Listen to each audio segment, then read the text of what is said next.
Pak Kiai, apa yang dimaksud dengan penyakit ain? Apa yang dimaksud dengan penyakit ain? Begini ya, penyakit ain itu penyakit akibat kedengkian orang lain, iri hati orang lain, begitu ya. Nah, pokoknya penyakit hati orang lain menyebabkan orang yang terkena penyakit ain itu juga jadi sakit. Begini loh gambarannya. Kita ini kalau mempunyai sesuatu, misalnya punya anak, anaknya tampan, anak bayi misalnya, atau anaknya cantik, itu hendaklah mengatakan Masya Allah. Jangan dipamer-pamerkan. Anak saya ini loh paling tampan seluruh dunia. Ya memang kalau dia tampan ya memang mungkin terjadi. Ya, anak saya ini cantik luar biasa. Itu sering katakan jangan bilang seperti itu, nanti kena mata atau kena ain. Apa yang terjadi? Bayi atau orang yang kena ain, maka orang tersebut bisa saja stres, anak bayinya ini. Bahkan juga bukan sekedar anak bayi, siapapun orang yang kena penyakit ain itu bisa stres. Dia pening, dia sumpek, begitu. Hidupnya tidak tenang, kena penyakit ain.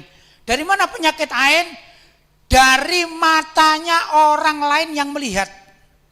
Yang orang lain itu mungkin ada rasa tidak suka. Misalnya tadi saya katakan anak saya tampan. Orang lain ini tidak suka sama saya, nggak suka sama anak saya. Maka orang tersebut oleh Allah SWT diberi ain. Misalnya kekuatan mata yang mempengaruhi terhadap anak saya. Begitu namanya ain. Ya. Konon ada juga beberapa orang yang mempunyai mata kuat karena bercelak, setiap hari bercelak. Begitu. Nah, itu dulu seorang wanita namanya Hadami, setiap hari pakai celak dia. Akhirnya kuat matanya ini. Sudah? Ringkas cerita, Hadami ini kalau melihat sesuatu yang jauh, gitu ya, dia bisa melihat. Misalnya 10 kilo gitu, dia bisa melihat. Terjadilah cerita yang panjang sehingga di dalam syair diterangkan idza qalat Hadami fasaddiquha fa innal qaula ma qalat hul Hadami, begitu. Kalau Ibu Hadami ini mengatakan sesuatu, kamu harus percaya karena matanya kuat. Nah, gitu ya. Karena dia selalu pakai ithmit, apa ithmit? Celak. Karena sesungguhnya ucapan yang benar itu adalah yang diucapkan oleh Hadami. Ceritanya panjang, saya tidak menerangkan di sini.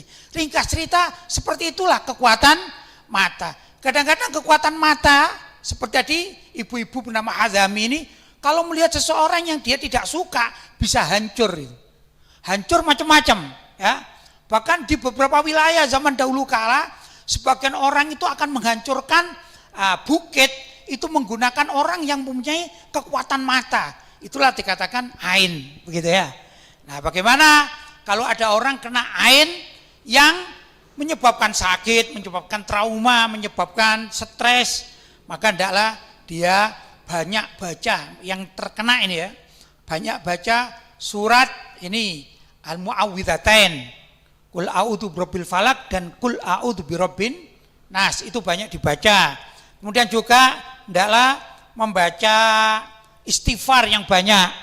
Kemudian kalau ada minum air zam-zam dan minta kesembuhan dari Allah. Ya Allah, aku minum air zam-zam ini minta kesembuhan dari penyakit yang menimpaku, yaitu penyakit ain. Begitu. Kemudian kalau zaman sekarang juga bisa konsultasi ke dokter atau tabib yang bisa membantu. Begitu caranya. Jelas?